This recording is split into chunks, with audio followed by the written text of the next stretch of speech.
Hello learner, welcome to classmate Adda by Aakash sir. आज इस video में हम लोग दो ऐसे प्रश्न पर बात करने वाले हैं जो एग्जाम में बहुत बार पूछा गया है और इस बार पूछा जाने की संभावना लगभग 100% है।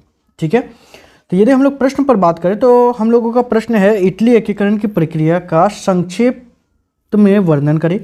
ठीक है, इटली एकीकरण का जो है संक्षिप्त में वर्णन करने बोला है। या फिर इसी का यदि हम लोग थोड़ा सा बात करें तो प्रश्न को घुमा करके ये भी दे सकता है कि इटली के एकीकरण में शासक विक्टर इमैनुअल, मंत्री प्रमुख काबूर और ज्यूसेप्पे गैरिबाल्डी की क्या भूमिका थी, चर्चा करें। तो इस टाइप का दोनों में से कोई एक प्रश्न देगा, लेकिन 100% देगी।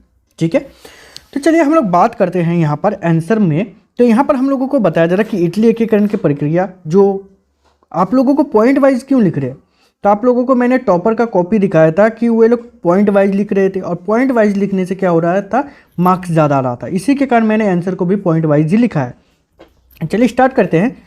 तो इटली अनेक वंशानुगत राज्यों तथा बहुराष्ट्रीय हैब्सबर्ग राज्यों में बिखरा हुआ था।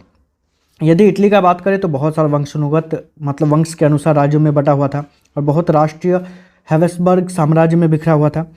युद्ध के जरिए इतावली राज्यों को जोड़ने की जिम्मेदारी सार्डिनिया पिडमांट के शासक विक्टर इमैनुअल द्वितीय पर थी और युद्ध करके उसको इटली को एक एकीकृत राज्य में बदलने के लिए, एकीकृत देश में बदलने के लिए जो जिम्मेवारी थी वो सार्डिनिया पिडमांट के शासक विक्टर इमैनुअल द्वितीय पर थी।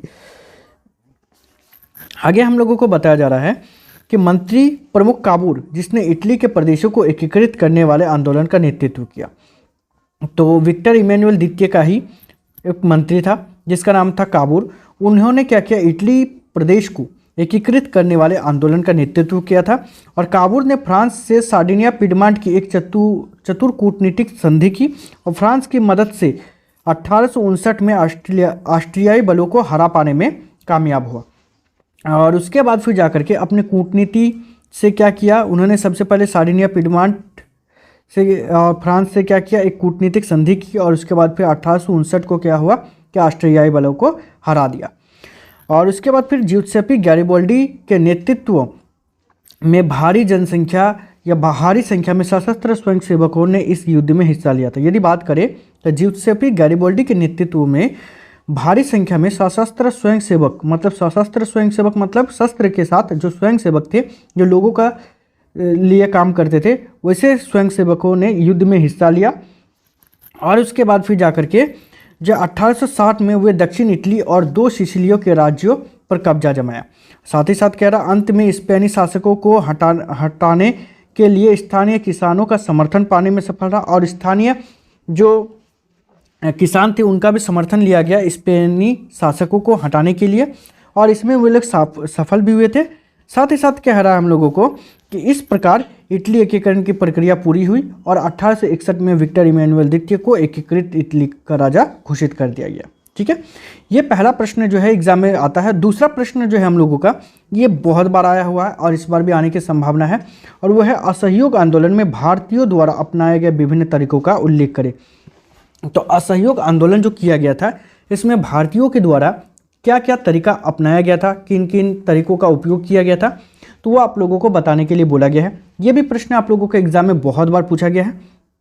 यदि बात करें इसमें तो कह रहा है असहयोग आंदोलन में भारतीयों द्वारा अपनाए गए विभिन्न तरीके क्या क्या था, तो है यहाँ पर गांधी जी असहयोग आंदोलन को योजनाबद्ध तरीके से प्रारंभ करना चाहते थे।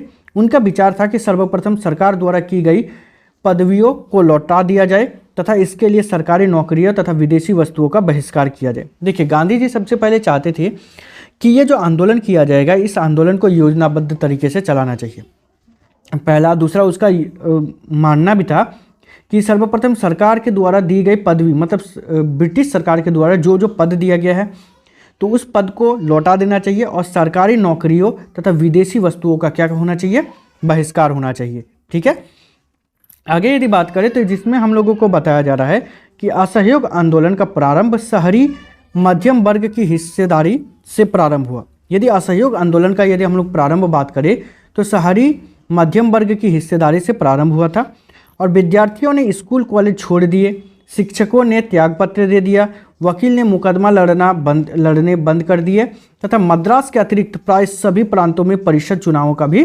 बहिष्कार किया गया। मतलब मद्रास के अतिरिक्त, मद्रास को छोड़ करके बाकी जितने भी प्रांत थे उन सभी में जो है परिषद का चुनाव का भी बहिष्कार किया गया। साथ ही साथ हम लोगों को बताया जा रहा है कि विदेशी वस्तुओं का बहिष्कार किया गया, शराब की दुकानों की पिकेटिंग की गई तथा विदेशी कपड़ों की होली जलाई गई। इसी के साथ बताया जा रहा है कि व्यापारियों ने विदेशी व्यापार में पैसा लगाने से इनकार कर दिया। देश में खादी का प्रचलन और उत्पादन बढ़ा।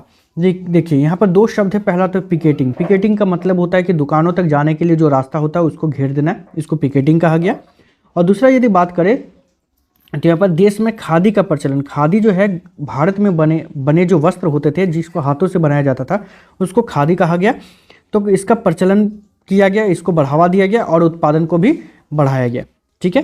साथ ही साथ यदि बात करें तो कह रहा है कि ग्रामीण इलाकों में जमींदारों को नाई धोबी सुविधाओं से वंचित करने के लिए पंचायतों में नाई धोबी बंद का फैसला किया गया कि ग्रामीण इलाके में जो जमींदार लोग थे उन लोगों को नाई का मतलब जो मूल दाढ़ी या बाल काटते हैं उन लोगों का, और धोबी जो है जो कपड़ा धोने का काम करते थे उन लोगों की सुविधाओं से भी वंचित करने के लिए फैसला लिया गया और इसी को कहा गया नाई धोबी बंद का फैसला। ठीक है।